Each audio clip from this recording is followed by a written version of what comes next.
Madame, Monsieur, bonsoir. Merci de suivre Télémétropole à l'heure de Métro News. Voici les principaux faits saillants de l'actualité.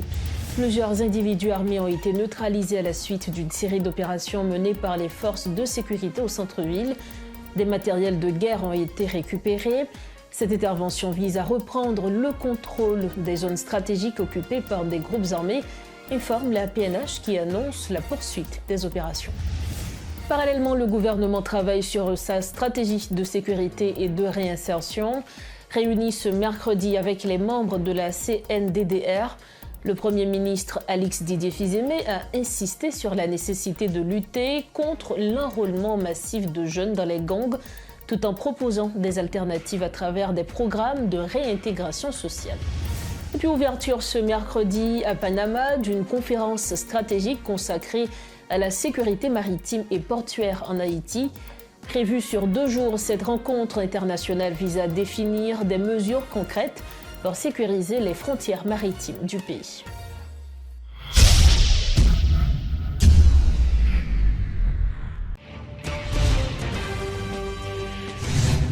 Bienvenue au développement des titres de l'actualité à Port-au-Prince.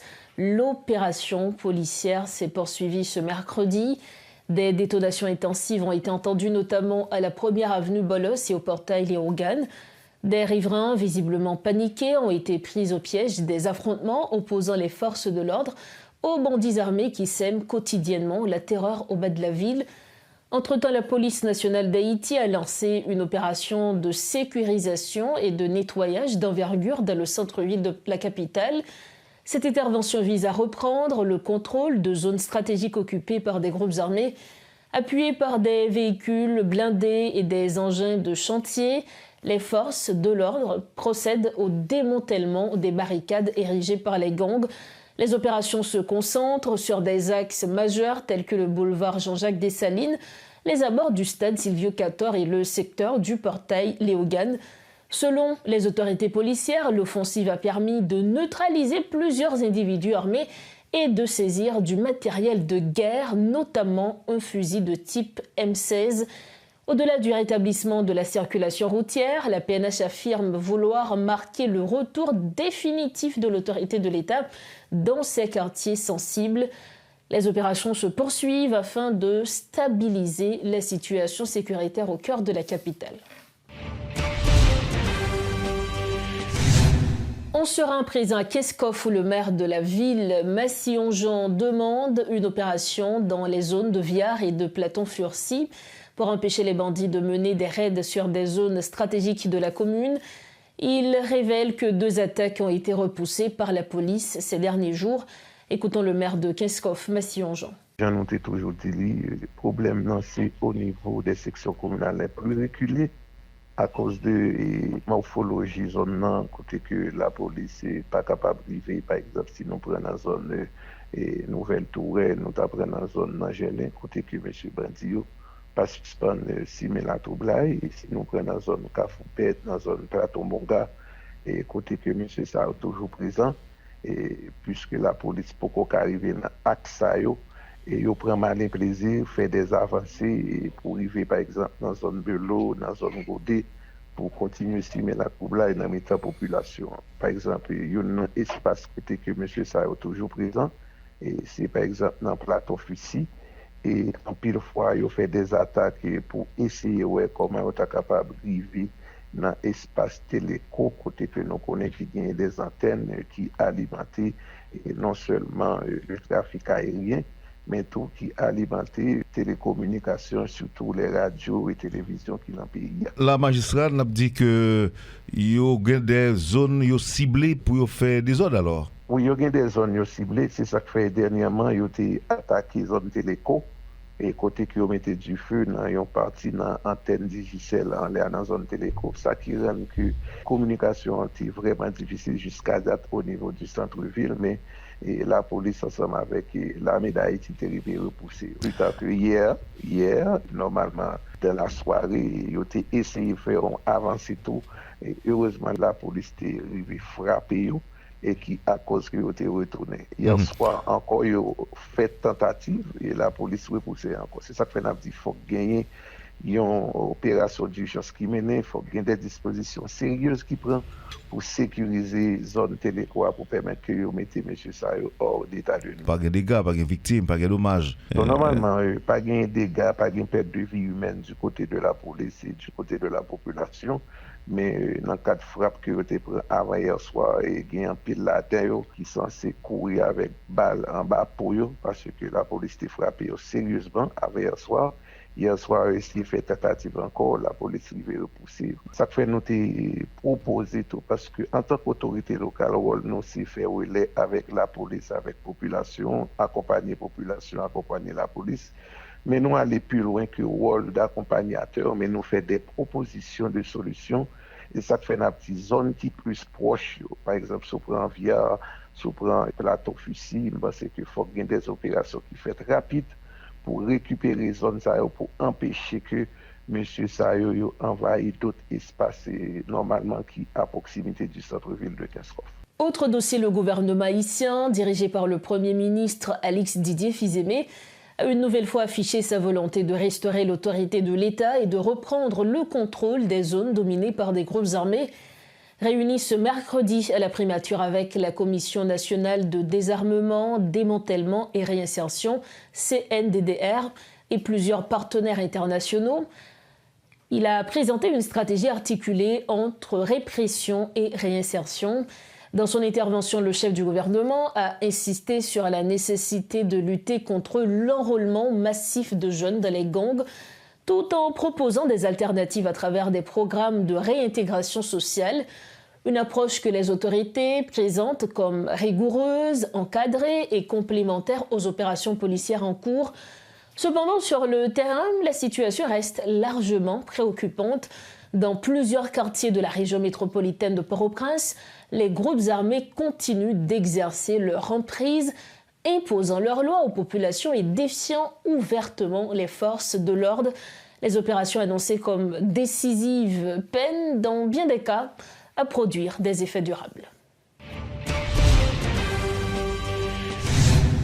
Le commissaire divisionnaire Yvon Cantave a été installé le mardi 17 mars 2026 comme directeur départemental de l'Ouest de la police nationale d'Haïti. Il succède à Jacques Adair. La cérémonie présidée par le commissaire divisionnaire Jean-Paul Ménard a salué le travail du directeur sortant et appelé le nouveau responsable à intensifier les efforts pour renforcer la sécurité publique et la confiance de la population. Dans son intervention, M. Cantave a fait part de son engagement à collaborer avec les unités de police et les autorités locales pour garantir la paix et la sécurité de la juridiction de l'Ouest. Comme annoncé en titre, une conférence stratégique consacrée à la sécurité maritime et portuaire en Haïti s'est ouverte ce mercredi à Panama. Prévue sur 2 jours, cette rencontre internationale vise à définir des mesures concrètes pour sécuriser les frontières maritimes du pays. L'événement est organisé par le Comité interaméricain contre le terrorisme de l'Organisation des États américains avec l'appui financier et technique du Canada. Cette conférence réunit les principaux acteurs nationaux haïtiens ainsi que des experts régionaux et internationaux. Les discussions portent essentiellement sur le renforcement des capacités opérationnelles et la protection des infrastructures portuaires, piliers essentiels de l'économie et de la stabilité d'Haïti. Les conclusions des travaux attendus pour le jeudi 18 mars devraient poser les bases d'une coopération renforcée pour lutter contre les trafics illicites et sécuriser les échanges commerciaux dans la région. Dans un tout autre registre, la compagnie Sunrise Airways a marqué l'histoire de l'aviation régionale ce mercredi en lançant la première liaison directe sans escale reliant l'aéroport international du Cap-Haïtien à la ville de Boston aux États-Unis. Selon Gary Stone, l'un des dirigeants de la compagnie, cette nouvelle route a été conçue pour répondre à une demande historique des Haïtiens du Grand Nord. Cette ligne directe simplifie désormais les déplacements de l'importante communauté haïtienne établie dans le nord-est américain, facilitant ainsi les retrouvailles familiales. Au-delà de l'aspect communautaire, ce vol inaugural vise à désenclaver la deuxième ville d'Haïti. En connectant directement le Cap haïtien, riche de son histoire et de ses plages au marché américain, Sunrise Airways mise sur une exécution méthodique pour dynamiser le secteur touristique et économique de la région. Par leur présence santé particulièrement du mois du glaucome, de nombreuses activités sont organisées en Haïti en ce mois de mars, en prolongation de la journée mondiale du glaucome célébrée la semaine passée. Les ophtalmologues Brigitte Udicourt et Schneidine Hector incitent tous les Haïtiens à se faire dépister de cette maladie qui touche 25% de la population et qui conduit à une cécité irréversible. Écoutons tour à tour les ophtalmologues Brigitte Udicourt et Schneidine Hector. Ça qui est important pour nous, le nous venons dans genre d'improvisation, c'est pour nous mettre accent sur le fait que nous supposons venir à l'hôpital. Il n'y a pas coûté moyen soit à l'hôpital pour faire docteur garder les yeux parce que je nous dis là sont maladies qui pas de symptômes. Ou cas ouais que ou pas perdu en quelle vision mais glaucome a grandi dans les yeux. Immédiatement que on sent que commence à perdre vision, il est très avancé. Donc il est primordial pour tout le monde aller consulter un ophtalmologue. Et puis oui, si je peux continuer. Sous environ 1000 patients que nous avons plus d'une centaine de patients qui ont glaucome suspect dans la clinique ophtalmologique, service universitaire que nous la donnons. Et alors, ça, comme tu as besoin de dire, c'est pour ça qu'au niveau mondial, ils viennent faire la semaine du glaucome, qui était une semaine. Ils ont commencé par le jour du glaucome, qui était le 12 mars. Après ça, ils viennent faire la semaine autour du 12 mars. Et puis nous-mêmes en Haïti, nous continuons, nous faisons le mois. Nous avons toutes sortes d'activités, par exemple, de clinique Panou et dans Orlo et les jeunes résidents de Palminédim, nous allons faire un dépistage. Et le dépistage est gratuit. Alors là, on vient d'un dépistage, je n'ai pas pris sur les lunettes, on contrôle si tension est bon, si tension est bon, si on a des signes de suspicion de glaucome pour faire le test. Mais ensuite, nous sommes censés faire ça, ensuite, il y a une institution qui fait nos cadeaux. Et nous sommes dans la Vue pour la vie la semaine dernière, en fondation, nous avons une étape jour de glaucome à faire awareness, comme on appelle ça, parler aux gens. Et puis, il y a des médicaments que plusieurs institutions baillent pour que l'on découvre au monde, l'on fait paraître, nous baillons le médicament. Nous pouvons faire ça, nous baillons le médicament pour le premier mois, pour le connaître, et même pour le continuer. Et l'institution, ça, continuer, je crois qu'il y a un mouvement qui va le faire dans la Coupe et Saint-Louis le 29.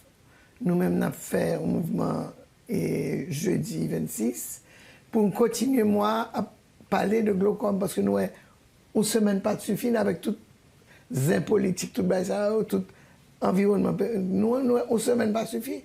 Parce qu'il faut être dans la radio 24/24 pour nous parler de ça. Toujours dans ce chapitre, des étudiants de la faculté de médecine et de pharmacie exigent la réouverture sans condition de l'hôpital de l'Université d'État d'Haïti, fermé depuis février 2024 à cause de la violence des gangs au centre-ville.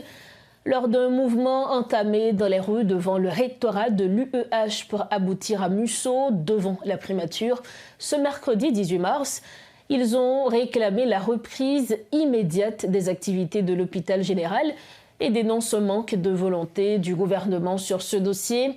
Malgré la promesse de la relocalisation temporaire formulée par les autorités sanitaires, le projet tarde toujours à voir le jour. Une situation qui fait planer l'incertitude sur l'avenir des futurs médecins. C'est un reportage signé Gerbijan et Robertson John. Vêtus de leur blouse blanche, munis de pancartes, les étudiants en médecine foulent le béton pour la première fois depuis la fermeture de l'hôpital général au centre-ville. Ils pressent les dirigeants de rouvrir les portes de cette institution. L'importance de l'hôpital là, est primordiale. Raison, c'est parce que lorsque nous-mêmes, en tant qu'étudiants dans la faculté de médecine, nous avons une période de temps côté que nous allons pour faire stage, côté que nous allons dans internat, côté que nous allons dans résident pour nous faire spécialité ou un bref spécifique dans le domaine, pour trouver que le principal centre, côté que nous allons pour nous faire pratique dans le domaine, est fermé parce que les bandits délocalisent nous. Ils le considèrent comme leur second centre de formation après les études universitaires. Ces futurs professionnels de santé s'inquiètent pour leur avenir. Sans hôpital, pas moyen de se spécialiser pour ensuite desservir les communautés. Après plus de 2 ans sans mesures concrètes, la santé publique semble être reléguée au second plan des priorités du gouvernement. L'hôpital général, c'est lui-même dans le pays qui forme ophtalmologue.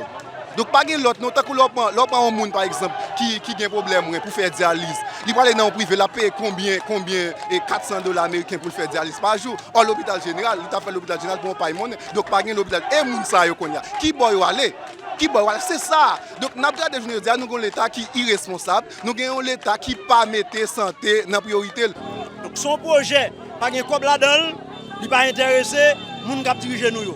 Ce projet qu'on a fait comme, le peuple a mettre mourir. La dernière tentative de l'État de rouvrir les portes de l'hôpital général en décembre 2024 a tourné au drame, coûtant la vie à 2 journalistes.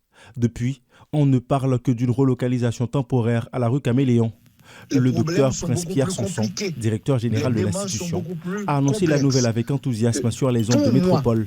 Pour moi, de manière technique, dans 2 mois, on pourrait terminer les travaux de réaménagement technique. Mais je ne peux pas affirmer, je ne peux pas donner une date précise pour ne pas être la risée de tout le monde à chaque fois. Quelques temps plus tard, il quitte son poste. Les dernières nouvelles en lien avec ce projet remontent à janvier lors du dernier bilan du ministre de la Santé publique, le docteur Bertrand Sinal. Il avait assuré que tout était fin prêt, qu'il attendait le chèque du ministère des Finances pour finaliser la location de nouveaux bâtiments. Déjà 2 mois et rien n'a changé. L'hôpital général. Nous perdons pile monde qui était sous dialyse, nous perdons pile petit personnel ou bien petit paysan qui pas qu'à prendre soin, qui pas gain l'argent ou bien qui pas jeune côté qui est accessible pour eux. Nous dit n'a refait l'hôpital a fonctionner temporairement, nous te disons déjà arrêté pour chèque la sortie en finance. Entre-temps, les étudiants s'impatientent et réclament la réouverture du plus grand centre hospitalier de la capitale, mis à mal une nouvelle fois par les activités criminelles. Après son effondrement en 2010 lors des tremblements de terre, le coût global de sa reconstruction a été estimé à plus de 100 millions de dollars US répartis entre la France, l'USAID et l'État haïtien. Une somme évaporée du jour au lendemain par les gangs. Nous arrivons au terme de cette édition de Métro News. Avant de partir, le rappel des principaux titres à la une.